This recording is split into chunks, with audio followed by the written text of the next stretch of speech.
வெற்றி என்ற மந்திரச்சொல் பலருக்கும் பிடித்தமானது.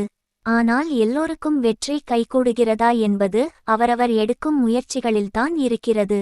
வாழ்க்கையில் பெரிய அளவில் வெற்றி பெற வேண்டும் என்றால் அமைதியாக உழைக்க வேண்டும். அதன் பின் ஆர்ப்பாட்டமான வெற்றி தேடி வரும். அதைப்பற்றி இந்த பதிவில் காணலாம். அமைதியாக வேலை செய்வது என்றால் யாரிடமும் எதுவும் பேசாமல் மௌனமாக வேலை செய்வதல்ல. ஆர்ப்பரிக்கும் மனதை அடக்கி ஒருமுகப்படுத்தும் போது ஆற்றல் குவிகிறது. மனதில் ஆழ்ந்த அமைதி எழுகிறது. அப்போது மிக சிறப்பான சிந்தனைகள் தோன்றும். தனியாக ஓரிடத்தில் அமர்ந்து அமைதியாக சிந்திக்கும் போது உங்கள் ஆழ்மனதுடன் உங்களால் தொடர்பு கொள்ள முடியும். உங்கள் மனதில் உங்களை பற்றிய ஒரு கணிப்பு, நம்பிக்கை, லட்சியம் எல்லாம் இருக்கும். அது உங்களுடைய தன்னம்பிக்கையை மேலும் அதிகரித்து உங்களால் இன்னும் சிறப்பாக செயல்பட முடியும் என்ற ஊக்கத்தை தரும்.